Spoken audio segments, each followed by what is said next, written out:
something, or to accept this and to live with it, is something not looked at, in Islamic law as, of proper character. Of course, it is something which has happened without the knowledge of the society, etc.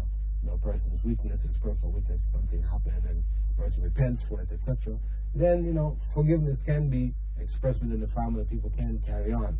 But where it becomes something open threats are made, a woman walks out with a man, the whole community knows, for the man to accept that, to live with that, this, of course, is something, unacceptable Islamically, promoting corruption in the society. And as such, he would be strongly encouraged to divorce this woman. The other question that we have is a question concerning women's travel. This question, dear Dr. Bilal, could you please clarify some issues of travel concerning women? The first point I'd like to ask is, can a woman without a mahram travel beyond the limit that requires a mahram? Well, the basic rule from Islamic perspective in terms of travel is that as long as her journey doesn't exceed that of a day and a night, she may travel without a mahram. This is the one of the hadiths on this subject, which is the clarifying hadith. And of course, what we're saying in terms of the journey, we don't mean necessarily that the trip, for example, she may fly to America. That trip is maybe 12 hours, 14 hours from here. So that's less than a day, so she doesn't need a mahram. But if she stays in America, and the stay involves more than a day, and then she comes back, then her journey has now exceeded that of a day.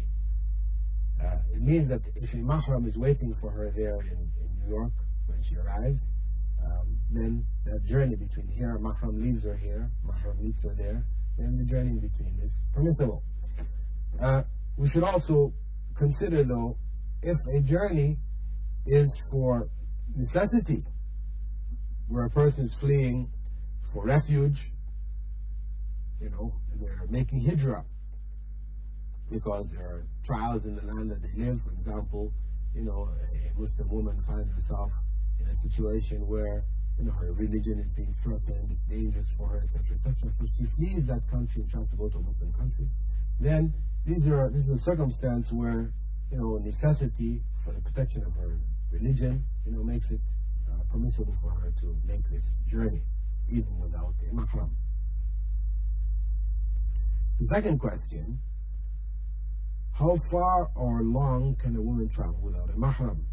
Well, in terms of the number of kilometers, really one cannot set any limits where there are no limits specifically set in the Sharia, because the journey of a day and a night, this depends on the means by which you're traveling. If you're traveling on a plane, if you're traveling on a horse, or a train, these distances will vary. So the best thing is just to follow the principle of time, that is the journey of a day and a night. There are some scholars who argue that this figure, should be looked at as the journey that, a horse would make, which is approximately 16 miles, converted into actual distances. And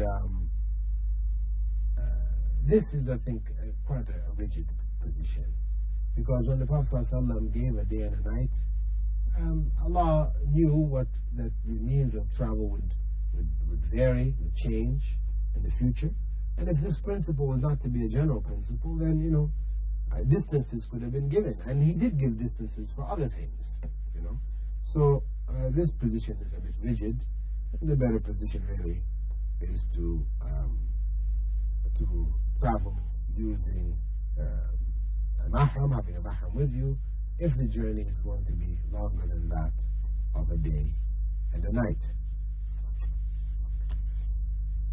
There's a third question here also: can a woman travel by herself within this limit in a non-Muslim country.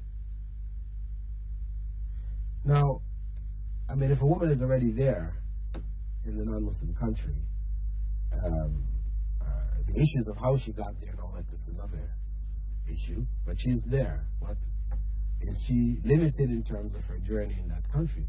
Well, the principle still applies, you know, that her journeys within that country should not be for longer than a day or a night, unless she's again fleeing that country. She's trying to get out of that situation, or she had to flee there for, you know, protection of her life, her religion, etc. So what we're looking at really are the dangers involved in the circumstances that the woman may find herself. But as a general rule, you know, she's discouraged from traveling without a mahram, and this is really for her protection. This is the goal behind it. This is why, even in the case of Hajj, for example, I mean, which is, you know, the noblest journey that a person may make, to go and make Hajj, pilgrimage to Mecca. In this case, a woman who doesn't have a mahram, she is instructed not to go and make Hajj. Why?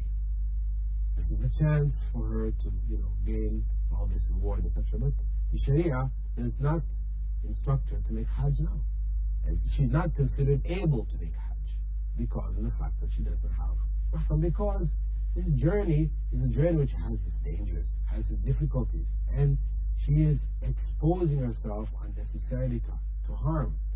In such a journey, if she desires to do it, to make Hajj, she will be rewarded for that desire. Perhaps the reward she will get for her desire to make Hajj will be greater than many people who go and make Hajj, with the mahrams and everything else.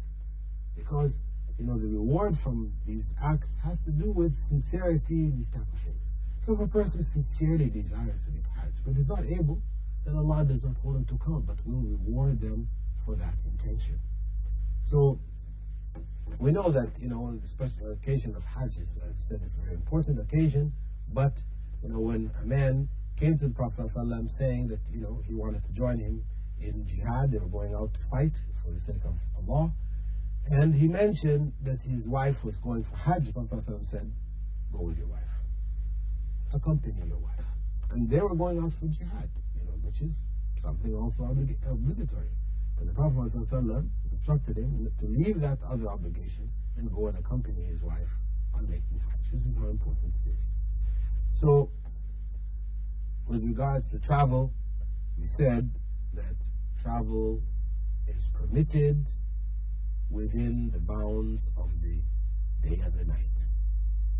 A woman may travel within that span of time without a mahram. If she's to travel further, then she must have a mahram with her.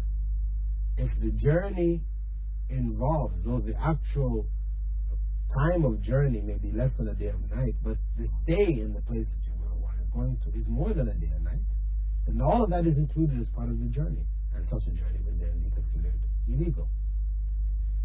The other point is that where she's traveling for necessity, need, medical need, for example, she needs a particular operation, otherwise she's liable to die. There's nobody to accompany her, so she travels to Europe or whatever to get this operation. These are circumstances which validates her travel. Not that it is just a general principle of halal whenever a person finds any kind of need, but no, where there is a threat to one's life and limb and to one's religion. So similarly also a person to make hijrah, you know, trying to leave such countries, such areas where there's corruption, threat to the religion, for a person to flee from those areas without a mahram, because that is the only way they have to get out of the country, then it is permissible for them to do so. And with this final question, dear viewers, we'd like to thank you for being with us in this segment of our program, In the Light of Islam, in which we have sought to answer the questions of our viewers, and we welcome them. You may write into us at P.O. Box 111, Sharjah, UAE, United Arab Emirates, to me, Dr. Bilal Phillips, and mention also the name of the program, In the Light of Islam. Or you may call me or leave a message for me at the Islamic Information Center in Dubai, whose number is 04 If you're calling from overseas, it's 9714-396-2190.